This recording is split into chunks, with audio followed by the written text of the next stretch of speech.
ঋজুদার সঙ্গে রাজ ডেরোয়ায় আজ শুনবেন ৪র্থ পর্ব। এই তোমার দোষ ঋজুদা, একজনের কথা উঠলে তোমার স্মৃতির মালগাড়ি আজকাল ডিরেইলড হয়ে যায়। গ্র্যান্ড কর্ড থেকে মেন লাইনে চলে যাও, মেন লাইন থেকে গ্র্যান্ড কর্ডে। ভটকাই বলল। ঋজুদা হেসে ফেলে বলল, সরি, কথাটা ঠিকই বলেছিস, আজকাল বড় নস্টালজিক হয়ে যাচ্ছি। বুড়ো হচ্ছি নাকি রে? তোমাকে বুড়ো হতে দিচ্ছে কে? ঋজুদা বলল, চা তৈরি হয়ে নে। চা খেয়েছিস তো? না, এখনও দেয়নি, তবে নিয়ে আসছে বোধহয়। তবে চা খেয়ে তোরা তৈরি হয়ে নে, আমি চা খেয়ে পাইপটা ধরিয়ে বুদ্ধির গোড়াতে একটু ধোঁয়া দিয়ে নিই। রাতে তো নাটক আছে, স্ট্র্যাটেজিটা এঁকে ফেলতে হবে। কাজমি সাহেব যা বললেন তাতে জানা গেল যে নাসির মিয়া, মানে যার বিয়ে, তাকে তো উনি চেনেন। পাগমলে নাসিরের একটা জামা কাপড়ের দোকান আছে। নাসিরকে চিনলে ওর বন্ধুবান্ধবদের খুঁজে বের করা অসুবিধের নয়। তবে কাজমি সাহেবের বরাতির দাওয়াত নেই, বউ ভাতের দাওয়াত আছে। আর নীলগাই তো ওরা বিয়েতেই বানাবে বরাতিদের জন্য। ওই কাল্লু মিয়া লোকটাকেও উনি চেনেন। বললেন, যদি ওই কাল্লুই সেই কাল্লু হয়, কাল্লু মিয়া কসাই। বড় মসজিদের কাছে ওর বড়া গোস্তের দোকান আছে। সে যে চোরা শিকারও করে সে খবরও তার কানে এসেছে, কিন্তু সাবুত প্রমাণ ছাড়া ধরবেন কি করে? গোস্তের সঙ্গে পুরনো এবং ঘনিষ্ঠ খদ্দেরদের মাঝে মাঝে সাম্বার, কোটরা, চিতল আর নীলগায়ের মাংসও সাপ্লাই দেয় চড়া দামে, এও শুনেছেন। কাজমি সাহেব তো বলছিলেন, বরাতিরা তো আস্ত একটা নীলগাই খেয়ে উঠতে পারবে না, অন্য নানা পদও তো থাকবে। বাকিটা কাল্লু মিয়া নিশ্চয়ই বিক্রি করে দেবে ভালো মুনাফাতে। ঋজুদা বলল। ইতিমধ্যে চৌকিদার ট্রেতে করে চা নিয়ে এলো। ঋজুদা বলল, দাঁড়া, সাজ কোম্পানির বিস্কিট এনেছি সঙ্গে, খেয়ে দেখ। কেষ্টদার কোম্পানির বিস্কুট, বিস্কুট তো নয়, যেন ছেলেবেলার হান্টলিপ আমার। আমরা খেয়ে দেখলাম চায়ের সঙ্গে, সত্যিই চমৎকার বিস্কিট। নানা রকম প্যাকে দিয়েছেন উনি ঋজুদাকে, ব্রিটানিয়ার সঙ্গে টেক্কা দিতে পারে সহজেই। এই কেষ্টদা কে ঋজুদা? কেষ্টধন পাল, খুব বড় একজন বাঙালি ব্যবসাদার কাম শিল্পপতি। আজকাল কাগজে ওর একটা ইন্টারভিউ বেরিয়েছিল, পড়িসনি? আমি বললাম, না, মিস করে গেছি, যদিও আজকাল আমি রোজই রাখি। কাজমি সাহেবের বাড়িতে, জামালের বাড়িতে নাস্তা করে গিয়ে যখন পৌঁছালাম, তার আগেই একরামের বাড়ি থেকে দাওয়াত পেছনোর কথা ওকে একরকম জানিয়ে দিল আমাদের কথা মতো। একরাম কামালে চাচেরা ভাই। কাজমি সাহেব বললেন, আজ সন্ধ্যের সময়ে হুজ্জুতি আছে, তাই হড়বড়ি হবে দুপুরের খাওয়াতে, ভালো করে জমিয়ে খেতে পারবেন না। ভালোই হলো পোস্টপন করে। তারপর বললেন, শুনুন, সন্ধ্যেতে আপনাদের এই ব্যাপারটাতে লিড নিতে হবে। আমি বা আমার অ্যাডিশনাল ডিএফও আজ জঙ্গলে গেলে ওদের সন্দেহ হবে, তবে আমি নিজে অপেক্ষা করব হাড়হাদের বাংলোতে। ওরা বুঝতে পারবে না। না, চেক নাকা দিয়ে ঢুকবো না, নতুন শর্টকাট দিয়ে, যে শর্টকাট দিয়ে আপনারা কাল বিকেলে ঢুকেছিলেন তা দিয়ে ঢুকে আসবো মন্টুবাবুর অ্যাম্বাসাডারে। জিপও আনবো না, আসবো মুফতিতেই। মুফতিটা কী ব্যাপার? ভটকাই জিজ্ঞেস করল। ঋজুদা হেসে বলল, মুফতিতে মানে প্লেইন ড্রেসে, অর্থাৎ ইউনিফর্মে নয়। ইংরেজিতেও এই শব্দ চালু আছে। ও, ভটকাই বলল। আমিও জানলাম শব্দটি, আগে জানা ছিল না। আপনারা যা সাহায্য চাইবেন পাবেন, কিন্তু ব্লু বুলটাকে মেরে ফেলার আগেই ওদের ধরতে হবে। ব্যাপারটা কিন্তু খুবই রিস্কি হবে, ওরা তো আর্মড থাকবে। তাছাড়া ওরা যদিও বলেছে যে কালু মিয়া একা বসবে মাচাতে, কিন্তু ওরা জানে যে গুলি শব্দের পরে ফরেস্ট গার্ডরা যদি সে আওয়াজ শুনতে পায়, তাহলে তারাও আর্মড হয়ে আসবে এবং একটা কনফ্রন্টেশন হওয়া খুবই স্বাভাবিক। তাই আমার দৃঢ় ধারণা ওদের দলে আরও 2-3 জন কম হলেও আর্মড থাকবে। ওরা এও জানে যে চেক নাকাতে ওয়্যারলেস আছে এখন। ওয়্যারলেসে খবর পেলে শালপর্ণির গার্ডরাও চকিতে চলে আসবে। হাজারিবাগ থেকে পুলিশ ফোর্সও আসবে প্রয়োজনে। তারপর বললেন, আমার সঙ্গে পুলিশের এসপি পাসওয়ান সাহেবেরও কথা হয়েছে। আমারই সাজেশনে উনি ওর আর্মড পুলিশের একটি ক্র্যাক প্ল্যান্টুন রাখবেন ট্রাকে করে রাজডেরোয়ার চেক নাকার ওদিকে, মানে বড়হির দিকে, এই 8 কিলোমিটার মতো দূরে। তারা এসে ছোট্ট ট্রাকের বনেট খুলে পথের ওপরে দাঁড়িয়ে থাকবে বড়হি হাজারিবাগ রোডে, ঠিক সন্ধ্যের মুখে মুখে। যেসব গাড়ি বা বাস বা ট্রাক যাতায়াত করবে ওই পথে তারা ভাববে ইঞ্জিন ট্রাবল হয়েছে। পুলিশের ট্র্যাকেও ওয়্যারলেস থাকবে। চেক নাকা থেকে খবর পেলে তারা 10 মিনিটে স্পটে পৌঁছে যাবে। নাজিম সাহেবের কবরখানা হয়ে আমরা ওই নওজোয়ানদের রাজডেরোয়ার টাইগার ট্র্যাপ দেখিয়ে জায়গাটাতে একবার যাব। তবে আমি নিজে যাব না, আমি রাজডেরোয়া থেকে ব্যাক করব। কেন? বা, আমাকে যে সকলেই চেনে, আমি চেকনাকা অবধি গেলেই জানাজানি হয়ে যাবে। তাছাড়া আমার ডিপার্টমেন্টের সকলেই যে ধোয়া তুলসী পাতা এমন তো নয়, ওদের চর কেউ কেউ তো থাকবেই। তাই আমার বদলে আমি আপনাদের সঙ্গ দেবেও শত্রুঘ্ন পাণ্ডেকে। সে কে? সে আমার সিমারিয়ার ফরেস্ট গার্ড, ডেয়ার ডেভিল। বন্দুকের হাতও খুব ভালো।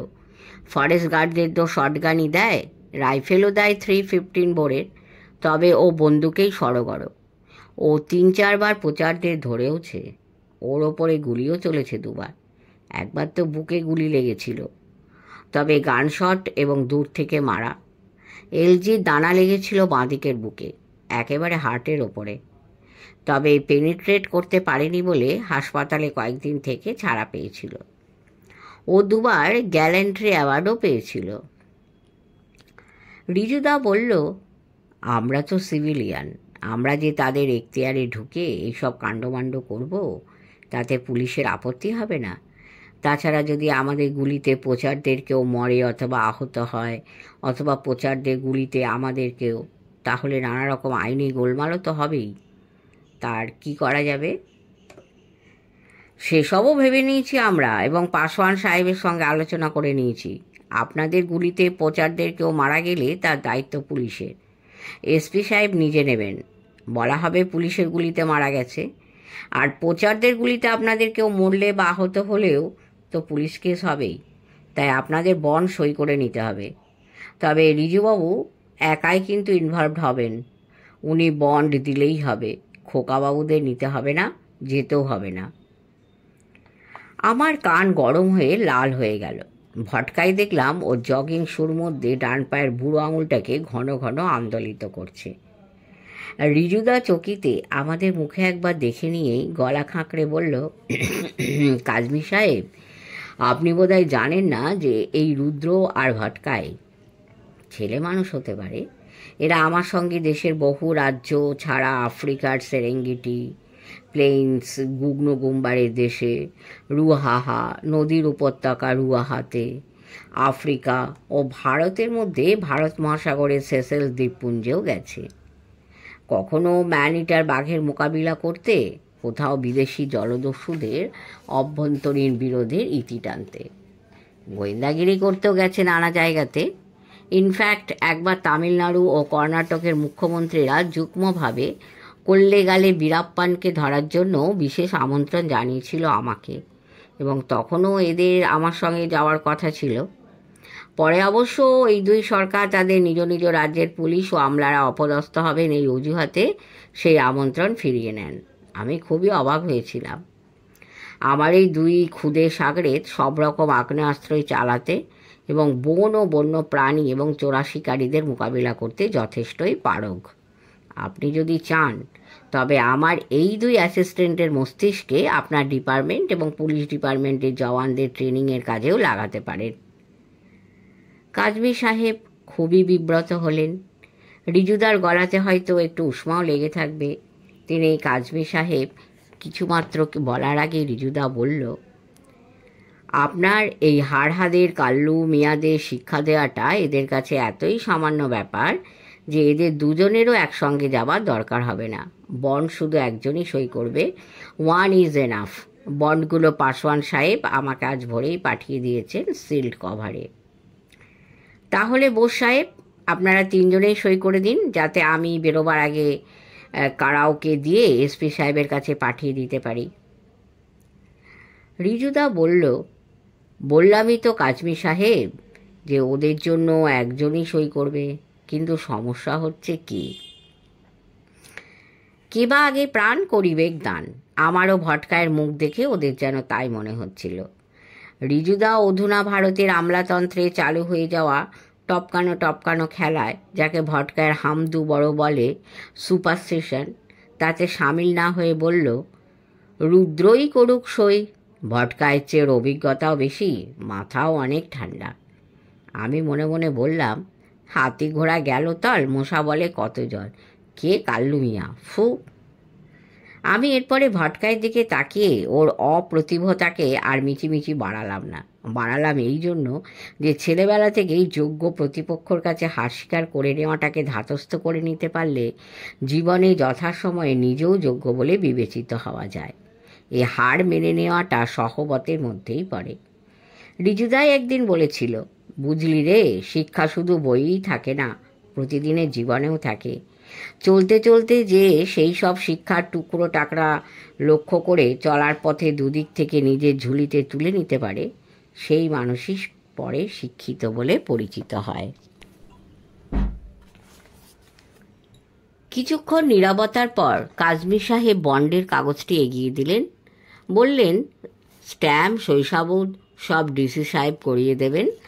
কাগজটা পুলিশ সাহেব পাসওয়ান সাহেবকে পাঠিয়ে দিলেই আমার কর্তব্য শেষ। নাও সইটা করে দাও বাবা। তারপর বললেন, ইনফ্যাক্ট ডিসি সাহেবের কাছে পাসওয়ান সাহেব একটু বকুনিই খেয়েছেন। বকুনি কেন? রিজুদা শুধল। বকুনি এই জন্যে যে আমার ডিপার্টমেন্টের কেউ যা পারল না পুলিশ ডিপার্টমেন্টেরও কেউ, আর তাই কিনা করছেন কলকাতা থেকে বেড়াতে আসা ট্যুরিস্টরা। এতে কি বিহারের পুলিশ ও বন বিভাগের মান বাড়ে? রিজুদা বলল, তা কেন? এটা তো ভুল দৃষ্টিভঙ্গি। এতে তো কারোরই মান বাড়া কিংবা কমার প্রশ্ন নেই। এই চোরা শিকারের সমস্যাটা সারা ভারতবর্ষে এমনই এক পর্যায়ে চলে এসেছে যে এখন মান নিয়ে ভাগাভাগি করার চেয়ে বড় হচ্ছে সমস্যাটার মোকাবিলা করা। আরও একটা কথা, রুদ্র আপনাদের কাল্লু মিয়াদের কবজা করতে পারুক অথবা নিজেই ওদের গুলি খেয়ে মরুক, মিডিয়াকে ওর নাম জানাবেন না, কোনো রকম প্রচারেরই প্রয়োজন নেই। সেটা ঠিক, কাজমি সাহেব বললেন। তারপর বললেন, আপনারা তাহলে এগোন কবরখানার দিকে নাজিম মিয়ার কবরে ফুল দিতে। বিকেলে আমি হাড়হাদে গিয়ে পৌঁছচ্ছি ঠিক 4টের সময়। তারপর আমার দিকে চেয়ে বললেন, তাহলে তুমি বেটা জিম্মেদারি নিও। পুলিশ অথবা বন বিভাগে যারা থাকবেন ওই অপারেশনে, তাদের পাসওয়ার্ড হিসেবে তুমি বলবে কৌয়া, মানে কাক। কাকের ডাক ডাকলেও দুপক্ষেই জানবে যে মিত্রপক্ষ। ওদেরও এই পাসওয়ার্ডের কথা বলা থাকবে। ঠিক আছে। আমরা আমাদের গাড়িতে নাজিম সাহেবের দোকান বেঙ্গল ফ্যান্সি স্টোরসে যেতেই জামাল অ্যান্ড কোম্পানি হই হই করে তেড়ে এলো গাড়ি থেকে নামতে হবে বলে। রিজুদা অনেক বুঝিয়ে জামালকে গাড়িতে তুলে নিল। বলল, আমরা তো আছি দিন কতক, পরে আসবো, বসবো, গল্প করব, তারা কিসে। বাজারের মধ্য দিয়ে কিছু দূর যেতেই পথে ভিড় কমতে লাগলো। তারপর ফাঁকা এসে পড়লাম। রিজুদা বলল, আমাদের দেশের কোনো পথই আর নির্জন থাকবে না। সব পথেরই দুপাশে বাড়ি হয়ে যাবে, সব শহরেই পপুলেশন এক্সপ্লোশন হবে। সুকুমার রায়ের খুড়োর কলের সামনে যে মাংসর টুকরো বাঁধা ছিল, সেই টুকরো আর খুড়োর মুখের মধ্যে দূরত্ব চিরদিন একই থেকে যাবে। আমাদের দেশের দারিদ্র্য, প্রয়োজন, এসবের কোনো দিনও নিরসন হবে না, যদি না জনসংখ্যা পিস্তলের নল দেখিয়ে নিয়ন্ত্রণ করা যায়। নিয়ন্ত্রণ যা হচ্ছে তা সচ্ছল মহলে, শিক্ষিত মহলে, যেখানে না হলেও চলতো। কিন্তু অসচ্ছল মহলে এবং কোনো কোনো ধর্মাবলম্বীদের মধ্যে জনসংখ্যা যে হারে বাড়ছে, তাতে চিন্তিত হবার কারণ আছে বই কি। হাজারিবাগে তো আমি বহুবার এসেছি ছেলেবেলা থেকে, কিন্তু মুসলমানদের সংখ্যা কখনো এত ছিল না। বাংলাদেশ থেকে বিতাড়িতরা এসেও জুটেছে, আর এমনিতেই স্থানীয় মানুষদের মধ্যে জিওমেট্রিক প্রোগ্রেশনের সংখ্যা বেড়েছে। বুঝলি রুদ্র, ভারতবর্ষ আর 50 বছরের মধ্যে পাকিস্তান হয়ে গেলে গণতান্ত্রিক পদ্ধতিতেই খুব অবাক হবার কিছু থাকবে না। 50 বছর অবধি আমি বেঁচে থাকবো না, কিন্তু দুরভিসন্ধি সম্পন্ন ধান্দাবাজ মানুষেরা জেনে শুনেই সর্বনাশের দিকে ঠেলে দিচ্ছে দেশটাকে। দিচ্ছে কি, দিয়েছে। তারপর বলল, কি হে জামাল, তুমি কি বলো, খারাপ বলেছি আমি? না রিজুবাবু, খারাপ বলেননি। তবে মুসলমান বললে ক্ষতি নেই, কিন্তু ভারতবর্ষে থাকবো আর রেডিও পাকিস্তান ছাড়া কিছু শুনবো না, ভারতের সঙ্গে পাকিস্তানের খেলা হলে পাকিস্তানকে সাপোর্ট করব, এটা চলতে পারে না। তুমিই বলো, ডুডুও খাবো তামাকও খাবো, সেটা কি ঠিক? বলেই বুঝলো যে উপমাটা জামালের হজম হবে না। বুঝেই ভটকাইকে বলল, ট্রান্সলেট করে বল ভটকাই। কোন ভাষায়? হিন্দিতে, উর্দুতে না ইংরেজিতে? দাঁড়া ভাবি। জামাল বলল, এসব কথা আমার আব্বা সবসময় বলতেন। মুসলমানদের ভারতে বাস করতে হলে ভারতীয়ত্বে সম্পৃক্ত হয়েই থাকতে হবে, নইলে হিন্দুরা আমাদের সহ্য করবে কেন? পাকিস্তান তো তারা চায়নি, আমরাই চেয়েছিলাম। মুসলমানদের জন্য আলাদা রাজ্য চেয়ে স্লোগান তুলেছিলাম, লড়কে লেঙ্গে পাকিস্তান। পাকিস্তান পাওয়ার পরে এখানে অন্য পাকিস্তান গড়তে চাইলে হিন্দুরা তা মানবে কেন?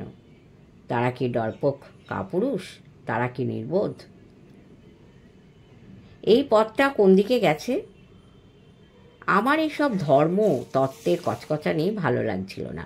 আমি বললাম, এই পথ দিয়েই তো গোপাল, সুব্রত, লালাদারা নাজিম সাহেবের খামার কুসুম ভাতে যেতেন, বন খেতিতে। আরও এগিয়ে গেলে বনাদাগ বলে একটা বস্তি পড়বে বাঁয়ে, সেখান থেকে মাইল 3-4 হেঁটে যেতেন বন্দুক কাঁধে ওরা। এই পথটা কোথায় গেছে? ও সরি, এটা গেছে টুটিলাওয়া সিমারিয়া হয়ে সোজা বাঘড়া বা জাবড়া মোড়। সেখান থেকে বাঁয়ে গেলে চান্দোয়া টড়ি, আর ডাইনে গেলে চাতরা। একটু পরেই গাড়ি থামলো, আমরা নামলাম কবরখানায়। সিমারিয়ায় যেতে পথের ডান দিকে পড়ে, গাছগাছালির নিচে নিচে কবরগুলি শুয়ে আছে। মুসলমান আর খ্রিস্টানদের এই ব্যাপারটা আমার বেশ লাগে। আমি বললাম, মানুষ মরে গেলেই প্রিয়জনদের মন থেকে মুছে যায় না একেবারে। জন্মদিনে মৃত্যুদিনে ফুল দেওয়া যায় এসে। এই তুমি যেমন আজ মোমবাতি জ্বালাচ্ছ, তেমন মোমবাতিও দেওয়া যায়। তা ঠিক, তবে পাশুরা যে উঁচু টাওয়ারে রেখে মৃতদেহকে শকুন, কাক, চিল, প্যাঁচা দিয়ে খাওয়ায়, সেটা কীরকম? ভটকাই বলল।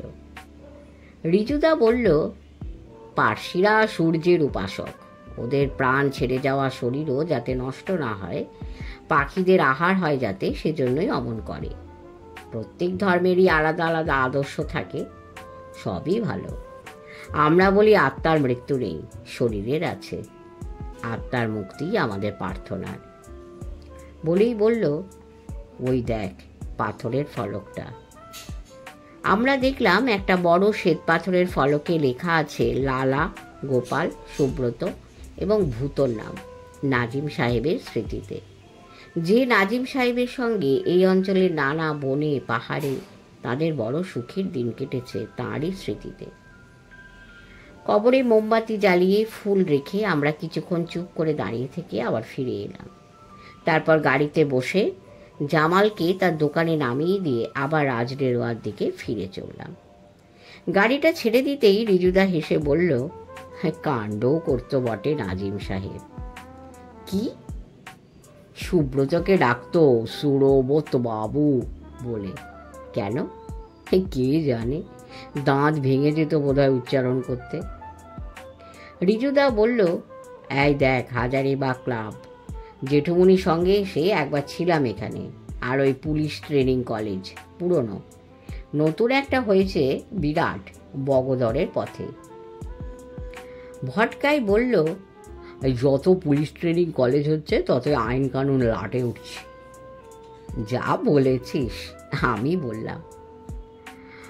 ওই দেখ বাঁদিকে রিফরমেটরির পথ গেছে, তারপর বিখ্যাত হাজারিবাগ জেল। আর ওই দেখ ডান দিকে গোপালদের বাড়ি পূর্বাচল। কত গল্পই যে শুনেছি ওই বাড়ির লালাদার কাছে। এখানে সুব্রতদের বাড়ি ছিল না? থাকবে না কেন, ওদের বাড়ি ছিল কানাড়ি হিল রোডে। কাল যখন কানহাড়ির বাংলো দেখতে যাব তোদের দেখাবো। সুব্রতর বাবা তো হাজারিবাগের এসপি সাহেব ছিলেন ব্রিটিশ আমলে, রিটায়ার করেন অবশ্য স্বাধীনতার পরে। প্রায় ৪৫ মিনিট লাগলো চেক নাকাতে পৌঁছতে রাজা ডেরোয়ার। এই এখন আমরা প্রধান প্রবেশপথ দিয়ে ঢুকছি। ওই দেখ উল্টো দিকে শালপর্ণি ভিতরে আছে, এখান থেকে দেখা যাবে না। কাল শালপর্ণিও দেখাবো তোদের। চেক নাকা দিয়ে ঢুকে কিছুটা গিয়ে গাড়ি থেকে নেমে বাঁদিকে একটু গেলেই টাইগার স্ট্র্যাপ, একটা বিরাট বাঁধানো কুয়ো। বিরাট মানে যেরকম কুয়ো আমরা সচরাচর দেখে অভ্যস্ত, তেমন কুয়োর ১৫-২০টা সমান হবে এর পরিধি।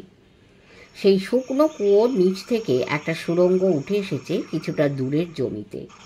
তার মুখে একটা শক্ত করে বানানো সিমেন্টের গেট।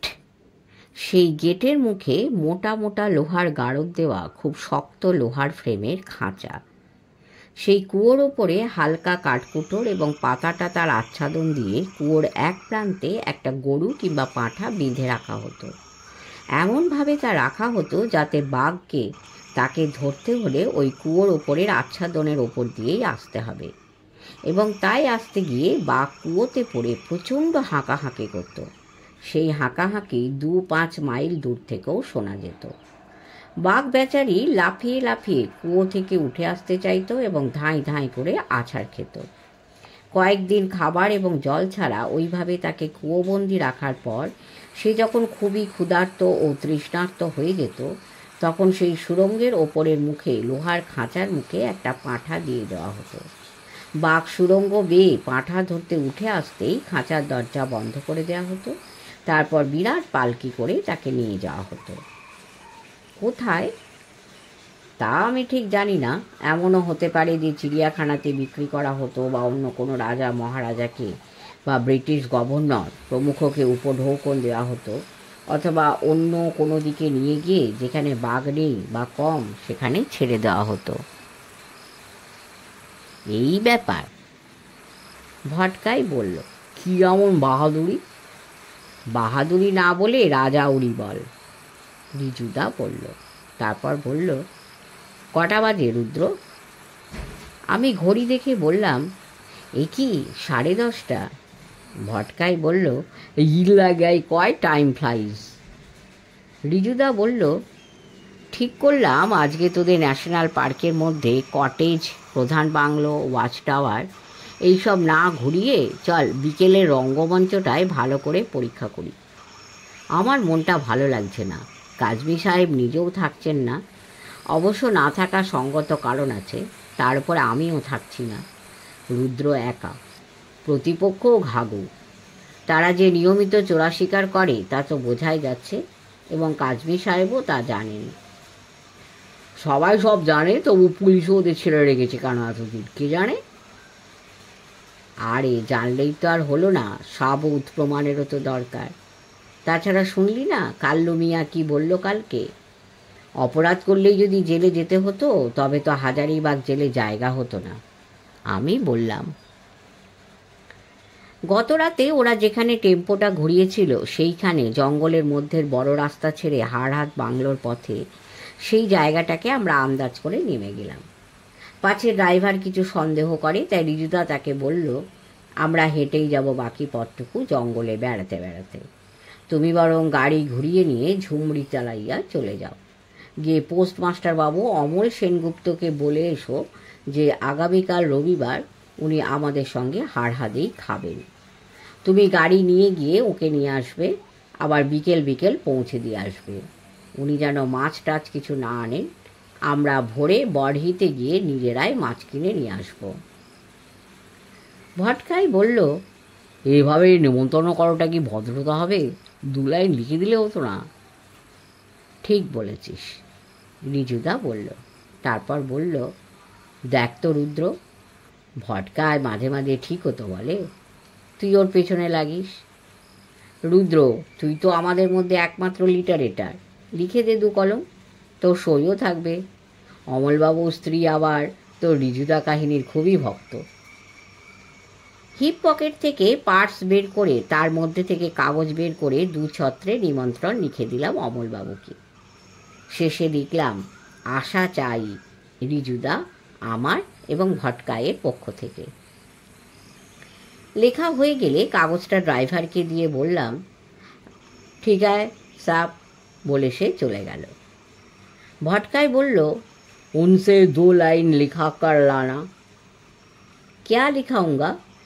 अरे उन्होंने दावत में आ रहा है क्या? ओ समझा।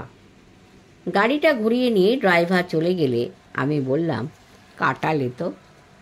না কাটিয়ে উপায় কি, তোর ভালোর জন্যই করতে হলো।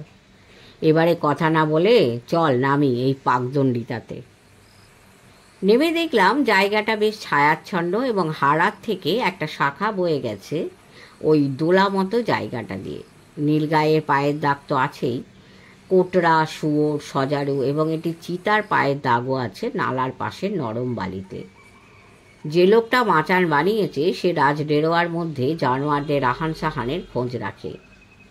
মিনিট 10 হেঁটে গিয়ে মাচানটাকে দেখা গেল, সামান্যই উঁচুতে বাঁধা একটা পর্ণন গাছে। একজন বেশ আরামে বসতে পারে। রিজুদা বলল, রুদ্র, ওই বড় শিমুল গাছটা দেখছিস পূব দিকে? হ্যাঁ। তোর কিন্তু বিকেল 4টের মধ্যে এসে ওই শিমুলের কাণ্ডের একটা পার্টিশনের মধ্যে বসে থাকতে হবে। আমার ধারণা নীলগায়ের দল উল্টো দিক থেকে এসে এই দোলা ধরে হাড়হাত নালাতে নামে। ওরা মাচানের রেঞ্জের মধ্যে আসার আগে তুই তো শটগান দিয়ে মাটিতে নীলগায়ের ঝুন্ডের সামনে একটা গুলি করবি 4 নম্বর শট দিয়ে।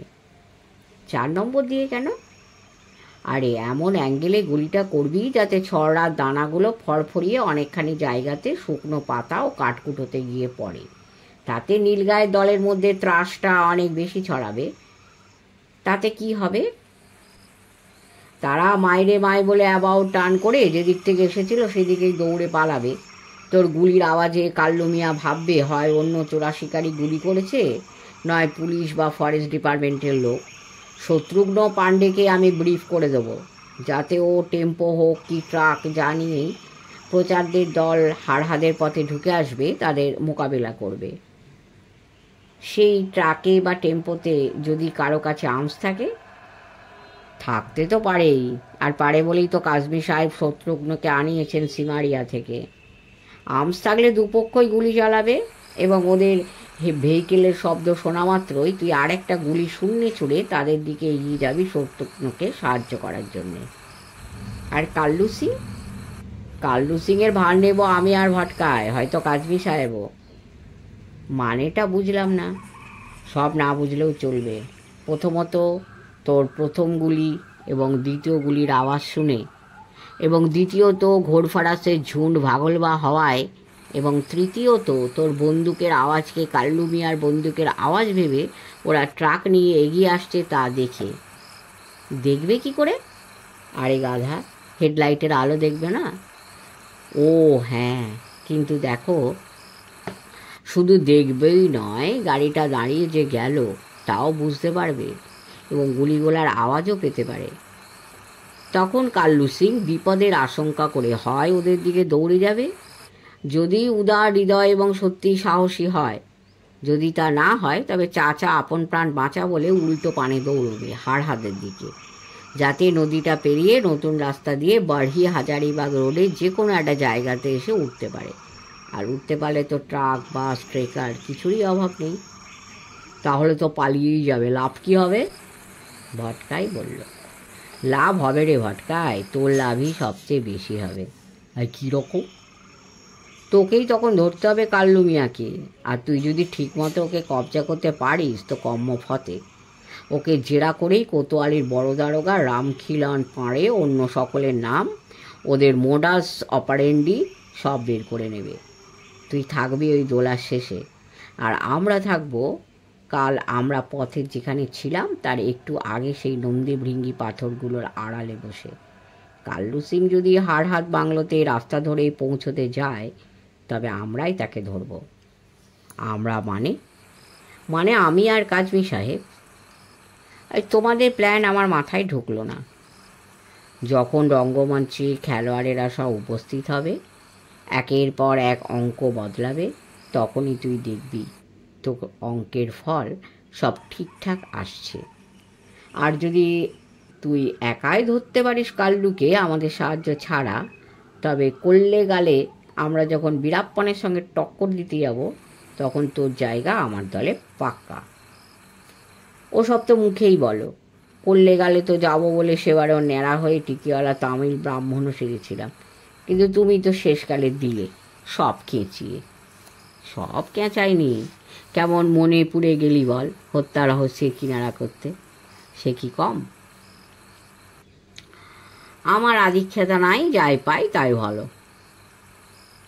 আরেকবার ভালো করে ঘুরে দেখো, শিমুল গাছের গুঁড়ির কোনো কম্পার্টমেন্টে থাকবো আমি। শত্রুপক্ষর গুলি থেকে প্রোটেকশনও তো নিতে হবে। আবার কি ঘটছে না ঘটছে তা চোখে দেখে বা কানে শুনে বুঝতে হবে। আমাকে সত্যি সত্যি বর রওনা করিয়ে দেওয়ার মতো করে রিজুদা রওনা করিয়ে দিল। শুধু বলল না যে বল মা আমি তোমার জন্য দাসী আনতে যাচ্ছি। তখন 4টে বাজে, সন্ধে অর্থাৎ পুরো অন্ধকার হবে 7টাতে। তবে কাল যেমন দেখলাম পুরো অন্ধকার হবে না, বরং গত রাতের থেকেও আরও অনেক উজ্জ্বল রাত হবে। ভটকায়ের ভাষায় যাকে বলে উজালা উজালা চারবুদোওয়ালা। আমার শটগানটা আমি নিয়েছি, কোমরে পিস্তলটাও আছে, ম্যাগাজিন পুরে লোড করে নিয়েছি, চেম্বারেও একটা গুলি আছে। তবে আমার পিস্তলটার একটাই দোষ, স্টপিং পাওয়ার কম। .22 স্প্যানিশ লামা, বানানটা LLAMA। তবে রিজুদা বলে তোর ভুল ধারণা এটা, হাত ভালো হলে ওরকম ওয়েপন আর দুটো নেই। গোপালদা নাকি .22 পিস্তল দিয়ে উড়ন্ত তিতির মারত। তাছাড়া জন কেনেডির ছোট ভাই সেনেটর রবার্ট কেনেডিকেও ওই পিস্তল দিয়েই মেরেছিল আততায়ী। একটা বুলেট মাথায় লেগেছিল। এই উপমাতেই আমার হাসি পেত। ভাবতাম রিজুদারও মতিভ্রম হয় তাহলে, নইলে তিতিরের সঙ্গে রবার্ট কেনেডির তুলনা করে। শেষ হলো 4র্থ পর্ব। এর পরের পর্বে আমরা দেখব কি ঘটে চোরা শিকারীদের সঙ্গে। রুদ্র কি পারবে সব দিকটা সামলাতে? সাবস্ক্রাইব, লাইক এবং শেয়ার করে আমাদের সঙ্গে থাকবেন। কমেন্ট করে অবশ্যই জানাবেন কেমন হচ্ছে, কারণ আমি চেষ্টা করছি ভালো করার। পরম করুণাময়ের কৃপায় সকলে ভালো থাকবে। নমস্কার।